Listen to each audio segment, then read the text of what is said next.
Okay, so let's get moving on this eggplant Wellington. I have 2 eggplants here. So the first thing that we wanna do is chop off the top and the bottom, and then we're gonna skin these eggplants. We just wanna get them skinned fairly close. Now I'm making this recipe because I recently saw over at Goodful, Merle made an eggplant Wellington based off of Gordon Ramsay's beef Wellington, which is also based off of the Crossroad Kitchen's eggplant Wellington. So I'm not really sure about where this all bases and how it all happens, but I'm gonna be basing my recipe off of the recipe from Goodful. I wanna give it a try. I'm probably gonna swap out some of the ingredients and just see what it tastes like. I didn't like the eggplant steak. I didn't think it was great. I know Merle thought it was okay. I don't think she loved it, but I didn't. I thought it tasted like a potato. So I'm really excited to see how this one comes out. Now, eggplants are super watery. We gotta remove most of the moisture in this, but I wanna try something that's a little bit different than what Merle did, and probably a little different than what most people are doing. I'm gonna add some beef flavoring to mine, and what I'm hoping is that the salt kind of helps draw that liquid out in its osmosis form, which is going to mix with some beef flavor broth, this stuff that I have here. It's the Shangy beef flavor broth mix. Now, it's artificially beef flavor. I have to say this in every single video. Otherwise, it's guaranteed that I'm gonna get a comment that's like, if you use beef flavor broth, then it's not vegan. It's like, I know that's why this stuff is 100% plant-based. It's vegan, don't worry, I swear. So let's get this going. All we're gonna do is throw our eggplants into a large plastic bag. I think this is gonna be the easiest. It's what Merle used, so it's what I'm using. I'm just gonna dump in some kosher salt. And we don't need a whole lot, we just need enough to cover the eggplants as far as the salt. Now for the beef flavor broth mix, I'm just gonna use a teaspoon. I think that's gonna be plenty. Then all we're gonna do is just zip this up and give it a shake. This is just like back in the day, the shake and bake. It's exactly what we're doing today. Yeah! So now at this point, all we're gonna do is just throw these in the fridge, let them sit for about the next hour. A ton of the liquid's gonna come out. Kind of hoping some of that beef flavor broth mix gets mixed with the liquid and some of that liquid gets sucked in. I think this is gonna be good. I think this is a good idea. We're gonna make our eggplant brine. This is gonna add tons of color to it. So for this, I'm just following Merle's recipe, so I'm just gonna give you the ingredients list, but if you want the entire recipe, make sure you go over to Goodful, click on the link in the description below and follow Merle's recipe for the actual amounts that you're gonna need. So I've already prepped my carrots and beets. We just need a half a cup of carrots and a half a cup of beets, water, lemon juice, white miso paste, kosher salt, sugar, black pepper, onion powder, paprika, garlic powder, smoked paprika, ground coriander, cumin. Now all we have to do is just blend this up. We're gonna blend it really smooth. I'm using a high-powered blender. That's what Merle's recipe calls for. If you don't have a high-powered blender, you can still do this. You just have to blend it a little bit longer. Just make sure that you're constantly agitating it. But a high-power blender is gonna get this incredibly, incredibly smooth, which is what you're looking for. So we're just gonna pour this through a wire strainer here. Just get out the liquid, make sure any beet parts are not pressed through. Okay, so this looks really good. It's nice and liquidy. This is gonna be the brine. We're gonna do something fun with it, with the eggplant. We're gonna set this to the side. We need a baking dish. We're just gonna put some nonstick spray on it.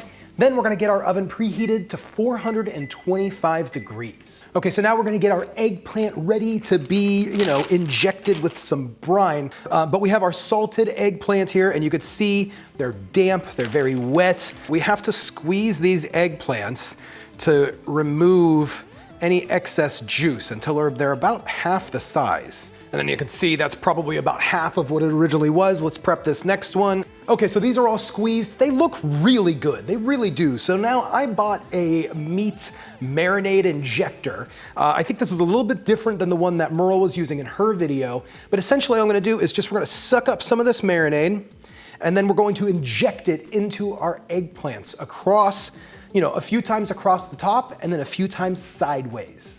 And then just look at the way these came out. This looks really good. So all we're gonna do is just throw a little bit of salt, some black pepper, and a little bit of garlic powder, and then we're gonna throw these in the oven for 20 minutes. We just want them to kind of dry up on the outside a little bit. Then we're just gonna pull them out and let them rest for 20 minutes. Let's move on to the next step. Hey gang, real quick, let me tell you about one of my favorite sponsors, Green Chef. Green Chef is a USDA certified organic company that makes eating well easy and affordable with plans to fit every kind of lifestyle. They let you choose from a wide array of easy to follow lifestyles, including vegan, vegetarian, paleo, and keto. The recipes are quick and easy with step-by-step instructions, chef tips, and photos to guide you along. And I love that everything's pre-made, measured sauces and spices so you get more flavor in less time. I mean, you all have seen me cook with Green Chef dozens of times. I just love how easy everything is. It's so good. And I love that Green Chef is the most sustainable meal kit, offsetting 100% of its direct carbon emissions and plastic packaging in every box. I mean, and then look at this, every single time Green Chef nails it, just nails it. I mean, look. Oh my God, it's good.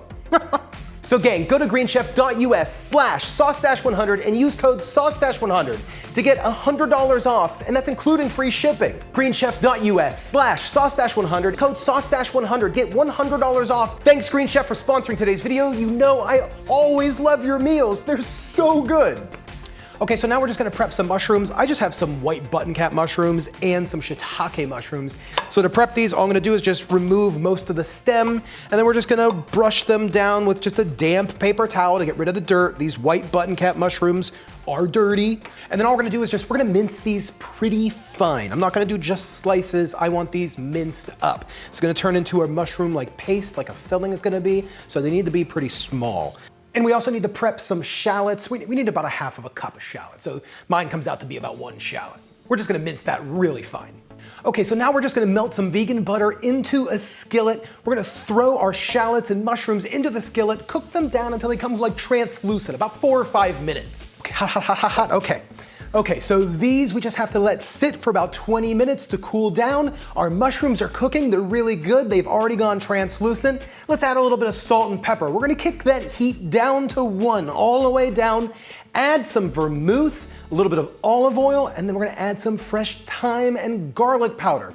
Let that all cook together for about 10 minutes or so. We just want that liquid to dry out. We're gonna transfer that whole mushroom mixture into a blender, and we're gonna blend that down into a thick paste. It needs to be kind of like a mushroom spread, if you will. Okay, so now we're gonna assemble this. We have some Dijon mustard and our vegan puff pastries, but for the time being, we're going to brush our eggplants with some Dijon mustard.